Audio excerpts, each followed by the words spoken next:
This is Darya Dugina, O Death, Where is Thy Sting?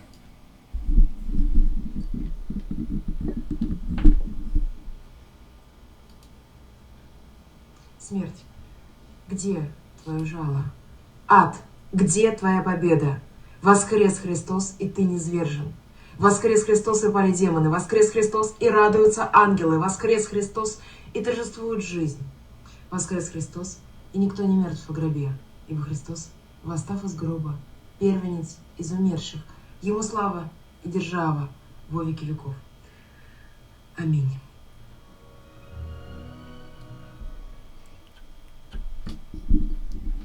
Okay, so what I said was that this is a prayer said by Darya Dugina. I don't know when the exact date of the prayer was, but a few days ago, Darya Dugina was assassinated by what they believe are Azov Nazis. The Russian intelligence agency says that they have very good circumstantial evidence saying that there was a woman who was formerly from one of the Azov battalions, who are these radical Nazis in Ukraine, who tried to assassinate her father, Alexander Dugin, but she ended up driving his car just as a last-minute change in plans that they had after her father had given us a talk on the Christian family. And they were driving somewhere, and the blast blew up the car she was driving. The woman who is accused of killing Daria was in the Ukrainian military, and FSB officials have said that the Ukrainian woman is the one that carried out her attack. They also said that she was formerly a part of these Nazis. Now, the Ukrainian government has denied that she was part of Azov, which is kind of ironic because all along, for the past 8 years or so, there have been American media groups, liberals, conservatives, doesn't matter. They've all agreed that Ukraine has this horrible Nazi problem, and that the U.S. is actually funding Nazi militias that were fighting Russians in Donbass. So these are people that hate Jews, they hate Russians, they hate gypsies, and so on. And after February 24th, when Russia invaded, all of a sudden that people began to deny that there are any Nazis in Azov, that they basically don't have a Nazi problem anymore. But as soon as the Russian government said that this woman was with the Azov battalion at one point, they denied that. And they're very quick to deny that they were part of them. So the question becomes, if what are they ashamed of if she was actually part of the military in Ukraine? Why are they afraid to say that she was part of the Azov battalion? So I want to go through this again because this is very touching. She died obviously after, well after she did this. But this is a prayer by Saint John Chrysostom, and I guess this is a very well-known prayer in the Russian Orthodox faith, as well as all Eastern Orthodox people say this prayer. So this is I'm going to read it because, O death, where is your sting? O hell, where is your victory? Christ is risen, and you are overthrown. Christ is risen, and the demons are fallen. Christ is risen, and the angels rule. Christ is risen, and life reigns. Christ is risen, and not one dead remains in the grave. For Christ, being risen from the dead, is become the first fruits of those who have fallen asleep. To him be glory and dominion unto ages of ages. Amen. I think I got all that right. That's very touching. A lot of people I've sent this to have been very moved by this, obviously, because then later she was killed.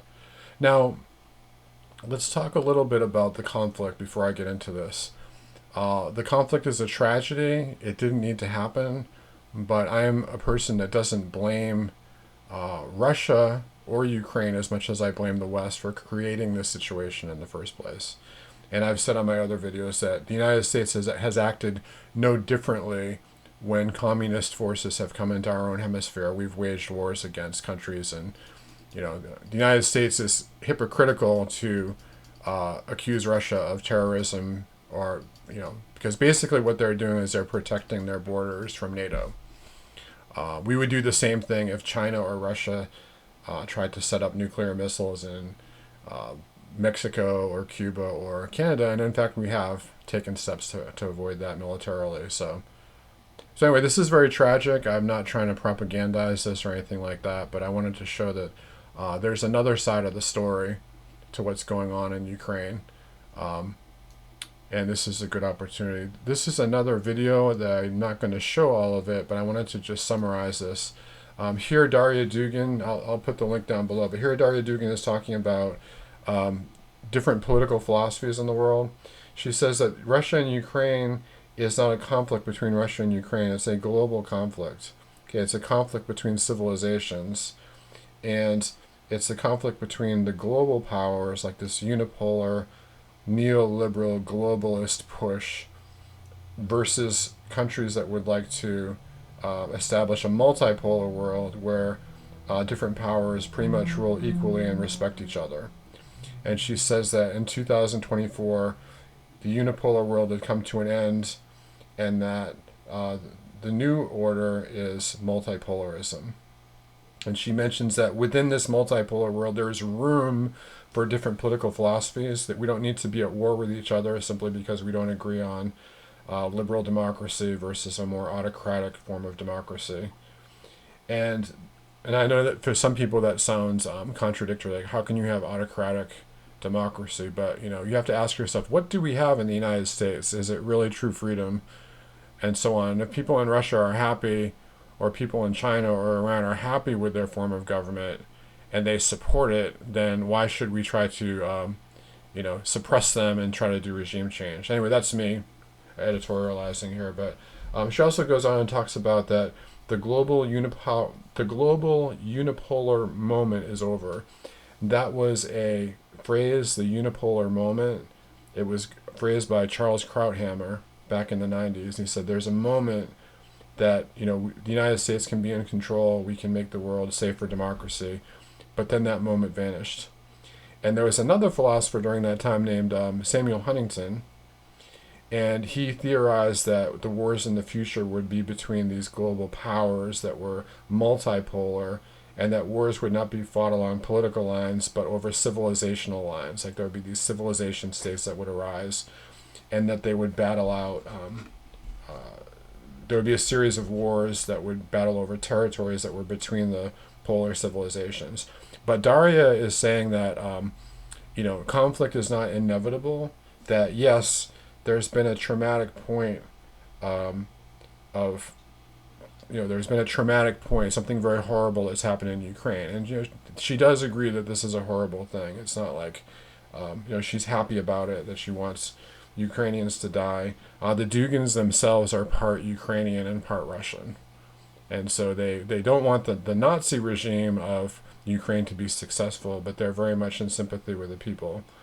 And so she says there's a logic of time where time can become quicker and things can progress more quickly. And I've written about that myself. It's called the Chronos time versus the Kairos time. And the Kairos time goes faster, and things that would normally happen decades to occur can happen like within a few days or a year or so. All right. And she says in this new world this new world of multipolarism, there can be dialogue between the nations. And we're already seeing that. There's an organization called BRICS, which is forming and it's becoming more powerful. It's an economic alliance, Brazil, Russia, India, China, and South Africa. And they're including other nations now too, like Iran and Turkey and so on. And so those are decoupling from the West. And she's saying that the Atlantic powers, like the Rimland, as she calls it, the Atlantic powers, or the Atlanticists, are now kind of like in a struggle with the Eurasians, which would be China, India, and Russia. And she's saying that, basically what we need to do is dialogue and talk among each other and develop this idea. So she goes on quite a bit. I'll put the link of this below, but it's a very good summary in 10 minutes about what the multipolar world is all about and how we should welcome it and not fear it. Okay. These are the books I've been reading. I've been reading The Fourth Political Theory very slowly. I'm about halfway through. And the reason why I'm reading it so slowly is that you have to really understand the history of philosophy to get everything he's saying in the book. So every time I see a name of a philosopher, I have to look at the footnote, and there's a footnote for every page in the book. Just about it's probably about the book itself is 300 pages long, but there's a huge section of footnotes in there. Okay. And I'm gonna go over this book a little bit. I'm gonna give you a brief taste of it. But one of the things that I was interested in from the very beginning is, just who is Alexander Dugin? I mean, he's been called, Putin's Rasputin, or Putin's brain, and he kind of looks a little bit like Rasputin with his beard, and he tends to come off sounding a little bit mystical to people. I don't get that at all from him. I think he's just an existentialist philosopher who's also very deeply religious and traditional Russian Orthodox man. And what I would say about Dugin is, I've pointed many of my friends to his writings, and what they immediately do is they Google him and they read all the Western propaganda about him, or they watch a video where he's kind of taken out of context. And it's not, it's not as though he's Putin's brain, where he's dictating to Vladimir Putin everything he needs to do. And then there are other people that will say that, he's not influential at all. He's just this uneducated, far-right fascist guy, and he's gotten too much attention, and that no one in Russia really listens to him. Well, the truth is more like in the middle. He's describing a phenomenon that many other philosophers have described, and people since the time of Heidegger have been talking about this moment. And it's kind of like the end of modernity. We've reached the end of modernity. I'm going to talk about that in a minute. But all I want to say is do not believe anything that the press tells you about Russia in general, and certainly not about Alexander Dugin. Go and research him for yourself. I'm going to point you to two books. One of them is called The Great Awakening versus the Great Reset, which is a really good short book that you can get still. And all of Dugin's books are not available on Amazon or Barnes & Noble, because he is under sanctions by the West, along with a lot of other Russian thinkers. And he is basically banned. But you can get it through Books A Million and other, you can get a used copy on you can get a used copy on a site such as eBay or something like that. This one you can find fairly easily too. I'm going to show you the this is annoying here. Well, let's find another site where I can read this to you. All right, so this is Apple Books as well has it. You can get it online. All right, this is the back cover, what it says on the back cover. I just wanted to read this. It's almost like the opening to Star Wars. You've got, Culture Wars, The Great Awakening versus the Great Reset, Part 4. The Great Political Theory, Part 4. Alexander Dugin's The Great Awakening versus the Great Reset is an open declaration of war against the twin diseases of liberalism and Western political modernity. Dugin calls upon the inhabitants of the heartland to relentlessly attack on all theoretical and practical fronts the global elites of the coastlands who try to impose their perverse anti-human ideals by ruthlessly eradicating the long-standing cultures and traditions of the peoples in the world. The demented usurper Joe Biden and his slavish Democrat acolytes are opposed by the Trumpists who represent normal America and do not want to see their country submerged in a one-world transhumanist dystopia. Just like the other rooted societies, they want to preserve their time-honored way of life amidst the strangling tentacles of hysterical trans and homosexuals, treacherous anti-white agitators, and murderous Black Lives Matter grifters and terrorists. Thus the stage is set for a showdown of truly apocalyptic proportions, pitting the forces of righteous anger who want to preserve traditions and the true richness of human diversity against the Antichrist and his Soros-backed minions of insidious degeneracy and evil, who want to erase all bonds and communities down to the human race itself. And then the camera pans away from the Death Star down to the Skywalker Ranch, where our heroes, so this is very, very dramatic, but you can get this for $5. It's short, it's 40 pages long, and then there's 40 pages of appendices, so it's like an 80-page book, and it's a great introduction to Dugin. And then if you like it, then I would recommend that you move on to the next book, which is The Fourth Political Theory, and that one is a little bit more in depth. You can watch this if you have time, like driving in your car and you like to listen to books on audio. There's an audio version of it, which is actually fairly well done. It's not just machine read like a lot of audiobooks are these days. Supporters of the Third Way were left in the position of ideological outcasts on the margins of society. It was racism in theory and in practice that criminalized all other aspects of National Socialism and fascism, causing these worldviews to become the object of curses and vilification. Hitler's racism, however... All right, so he's talking there about... I just happened to drop in on that. Now, one of the accusations against Dugin is that he is a fascist. Like, if you're not a liberal Democrat and you're not a communist, therefore you must be a fascist. That's how we think. But he's talking about a fourth political theory. And one of the things that Dugin does consistently is he decries all forms of racism and fascism. He's anti-fascist. Now, it is true that very early in his career, he helped found a party, which was like a Bolshevist party in Russia. And they thought maybe we could take like the better aspects of communism and fascism and put them together and like discard racism and discard class warfare and try to come up with a better solution that's an alternative to liberalism. But he soon found that that was impossible, that you couldn't really resurrect something that was dead. And so he moved on from that. It's been like 15, 20 years since he's since renounced that earlier view that he's had. So he's basically anti-liberal, anti-fascist, and anti-communist, and he's looking for a fourth way. So the book itself, I read it on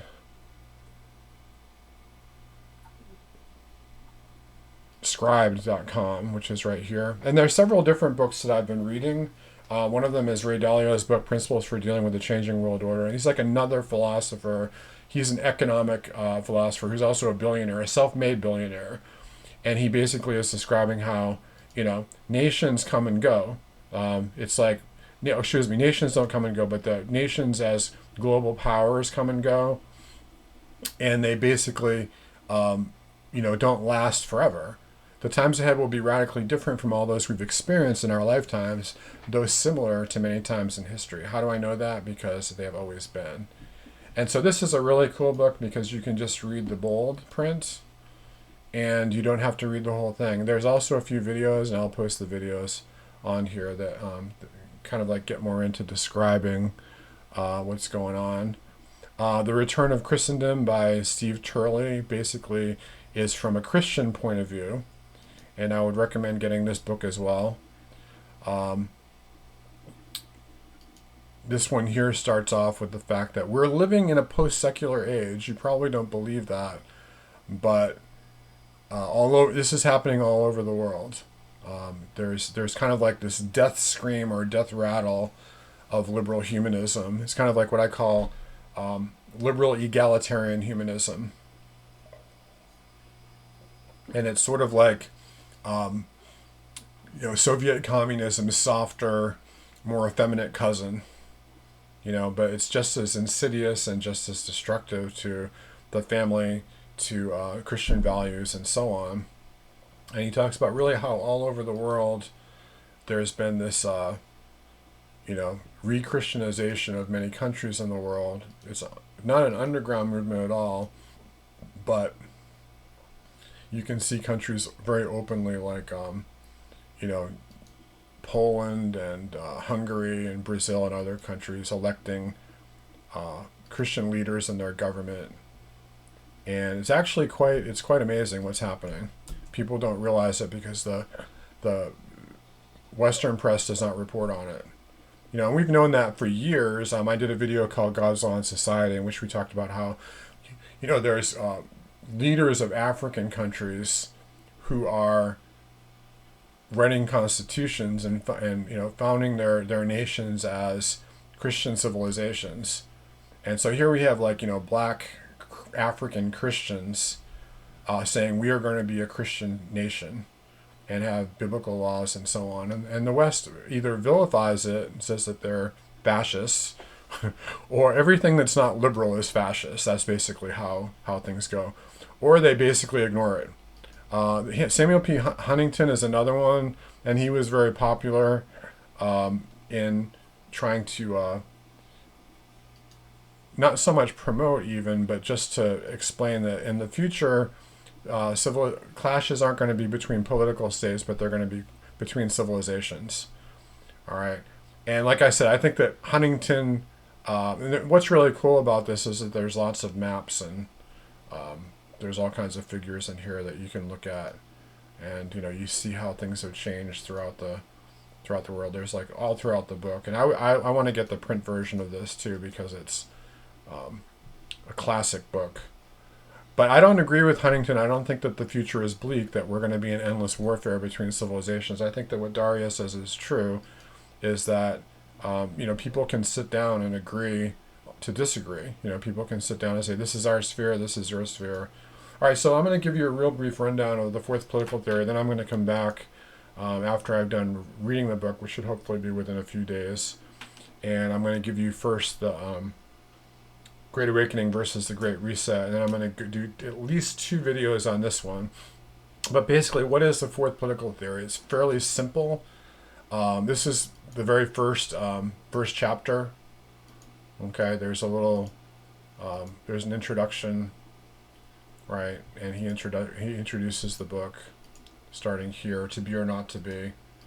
And then the first chapter is entitled The End of the 20th Century, The End of Modernity, and then the 3 main ideologies and their fate in the 20th century. So the 3 main ideologies of the 20th century were, there's 3 political theories that were modernist. In other words, they came about after the Enlightenment in the 1700s. The first one was liberalism, both left and right. If you're a Republican, neoconservative, or a neoliberal on the left, or even a socialist, you say you believe in democracy, which is really a form of liberalism.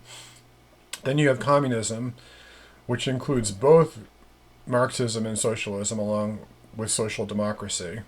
And I would kind of say that there's kind of like a blurred line between liberalism and socialism too. Nowadays, like, there's neoliberalism, which kind of takes aspects of socialism and combines it with capitalism and so on. And then there's fascism, which also is socialistic. This includes National Socialism and other varieties of the Third Way. Franco's Nationalist Syndicalism, Peron's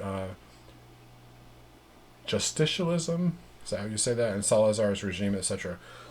So, you know, I was like Mussolini, Hitler, that kind of fasher. And they fought each other to death. So liberalism and communism ganged up on fascism in the 1940s and destroyed it. Okay? And then later, communism died of old age. So that's very simple. That's the thesis of the book. And he's saying that we have the end of liberalism and post-liberalism. Post-liberalism is what we're seeing now, where we're saying that there's no such thing as gender. It's kind of like a postmodernist theory. And, you know, we've kind of arrived at the end of history, according to Fukuyama, who's another one of these people like Krauthammer that believe that, you know, with the triumph of liberal democracy at the end of the Cold War, humanity had attained the perfect form of government, and the remnants of other ideologies would soon pass away. So this is like, you know, the end times. It's very eschatological, but it's the American way, the credo of Americans' political and economic dominance of the world during the 1990s that was going to become the worldwide system. Okay, and it's widely associated with American neoconservatism, but Fukuyama himself has distanced himself from that. So I'm going to go on later and talk to you about this more in depth. But what I want to do right now is show you a couple of if you want to research this on your own, there are a few other things you can look at. First of all, there's Michael Millerman. This is this guy right here. He wrote Inside Putin's Brain, which is kind of a ironic title. He doesn't actually believe he's Putin's brain, but and then he also wrote Beginning with Heidegger. So Alexander Dugin himself is Heideggerian, and this is one of the parts that I struggle with. Like, I don't agree with everything that Dugin says. His main thesis is true, that, you know, we're in a postmodern multipolar age right now. Modernity has died. It died at a flashpoint on February 24th, 2022, when Russia invaded Ukraine. Then it was over for the neoliberals. And what they're doing is they're fighting this big propaganda war. They're trying to prop things up. But all these guys, all these older 80-year-old politicians who have been around forever, who are career politicians, they're all going to be gone by this time next year in Europe, and probably Joe Biden will be gone as well. Certainly by 2024, if not earlier.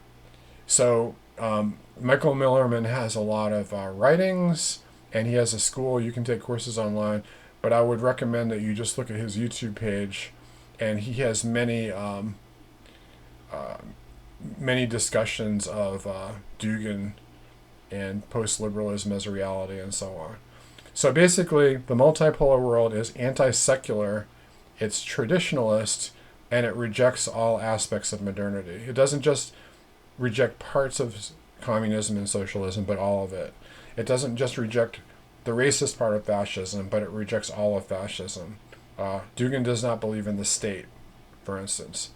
The state as a power that should control our lives. And also, liberal democracy is just another form of modernity. And as soon as, like, the neoconservatives and the Republican Party can see that, will be on their way. Otherwise, they'll just be removed. They'll go to the ash heap of history. So you can go to Millerman's YouTube page, and he has interviews with Dugin. He has talks on Dugin. He has a course on Dugin, like a mini course that you can do as well. If you want to pay $300, you can pay $300 to take an online course with Dugin that's more in depth, and there's readings and all this kind of stuff too. But this is very good because he was Dugin's translator. He helped to translate Fourth Political Theory and some other things, and he actually got thrown out of the University of Toronto because he was told by his professor that he should publish Dugin because, look, this is what's happening in Russia right now. This is what's happening. This was in 2014. And then as soon as he started to get some pushback from the liberal press, they basically canceled him. So very similar to Jordan Peterson in that way. The other one that I recommend, even more than Millerman, even though this guy is not really well known, is this guy named, what's his name? I just had it on the tip of my tongue here. Keith Woods. And he's basically I don't know what his background is. I don't know what his education is, but he is. He talks about everything, all types of philosophy, all kinds of religion. He's basically this Catholic guy from Ireland, who is just brilliant. I mean, he's a brilliant young man. You can see he's not that old, but he has a whole talk on Dugin, and it's essentially just a PowerPoint. And this is the Fourth Political Theory. All right. And he just goes on. It's an hour. So if you want to, like, understand Fourth Political Theory in an hour or less, watch this video. Okay. And it's I watched the entire thing taking a bath one time in a hotel. I basically, like, sat in the bath, soaked myself, and listened to this on earphones and held up. Anyway, so that's another story. So that's a very good one. What else do I want to share with you? If you want to look up, multipolar, there's some Wikipedia articles on it. Obviously, don't take Wikipedia with a grain of salt, but, there's different maps and things that describe what the multipolar world might look like, what it's been in the past, and so on. And Dugin himself doesn't know what the multipolar world is. Like, he's not trying to push something on everybody. but he's just kind of like, he's a philosopher observing something that many other people are observing, and he's influential in the sense that this is what is happening now. And if you want to understand what's happening now, you need to read Dugin or some of these other books that I've described to you, because in my lifetime, like, I was born into the post World War II era, 1962. I was part of the last part of the baby boom, very last year of the baby boom, and so we were born into this bipolar world where the Soviet Union and the United States were, not at war, but threatening to annihilate each other because of political theory. And then I was also in Russia, Moscow specifically, and Kiev, Ukraine in the 1990s, and I actually witnessed the downfall of the Soviet Union. I was in Russia three times in 91 through 92, and we actually published our newspaper in Russia, like right in the midst of the revolution in Red Square. It was published in Moscow. And our printing of our first newspaper was actually delayed because of the revolution. But it was as soon as the Democrats, led by Yeltsin, put down the communists in the Kremlin, it was printed the next day. So it was called Prevestnik, which is the forerunner. So it was the forerunner of a new era, and that was the unipolar era where, like, the United States and Europe basically have dominated the world. But now, what's happened? We can either cooperate with the nations, or we can respond the way that Biden is responding right now, which is a burst of militarism in response to frustrated ambitions. The future of the U.S. and the world hangs on this choice. Actually, I don't think the future of the world hangs on this choice, but the development of the United States is going to be delayed if we continue on the path we are. If we become self-sufficient. This is what many people ask me about this. They say, why are you rooting for the demise of the U.S.? I'm not. I'm rooting for the demise of liberal democracy. So this is a very, very good short article on this. And what the United States needs to do is basically what Trump wanted to do, but he couldn't do because there's too many people that are, career politicians. They're a permanent political class, what they call the deep state, that's in Washington, D.C., and he was not able to implement his whole agenda, which was make the United States energy sufficient, bring jobs back to the United States, don't be reliant on other nations like China for everything, and if we do something they don't like, we can impose, tariffs on them. Not trade sanctions, but just tariffs to show them, like, look, we'll cooperate with you, but we're not going to go along with you if you're violating human rights and things like that. That's a better way than to try to, fight over Taiwan and that type of thing. Just become self-sufficient, develop our own industry. And then the other thing would be to do what Russia and China and India are doing right now, which is to tie our currency to gold or some type of other basketable commodity, and then eliminate our debt. Russia has virtually no debt, and they've tied their ruble to gold. That's the reason why we can't crush it with sanctions. And they've done a bunch of other things, too, that are very good. And they're going to have a tough time in the next year or two with everybody else. With the rest of the world is going to be in a recession for the next year or two. But Russia's going to come out better on the other end because they've prepared for it. So we need to do the same thing. We need to stop fighting this stupid war in Ukraine. Let them negotiate at a table. And then we need to basically withdraw our troops, our ground troops, from every country in the world and stop trying to colonize the world through our military. And then what we can do is we can have a strong space program, we can have a strong Navy, we can have a strong Air Force, and we can protect our interests at home. So America first, but not America first in Russia. It should be America first in America, Russia first in Russia, China first in China, India first in India, Brazil first in Brazil. And then other nations are going to align, like Iran might become its own power or align with Russia. The EU might become its own power or continue to work with us. Mexico might align with the United States or with Latin America. We don't know what's going to happen in the future. But as long as we, as long as we continue to try to control everything that happens in the Middle East and Africa and Latin America, we're going to be resisted, and we're going to be, this is a great article that describes it better than I can. I'm going to put this link up, and hopefully I'll come back with some short videos, not really long ones, and I'll discuss more about Dugin's fourth political theory.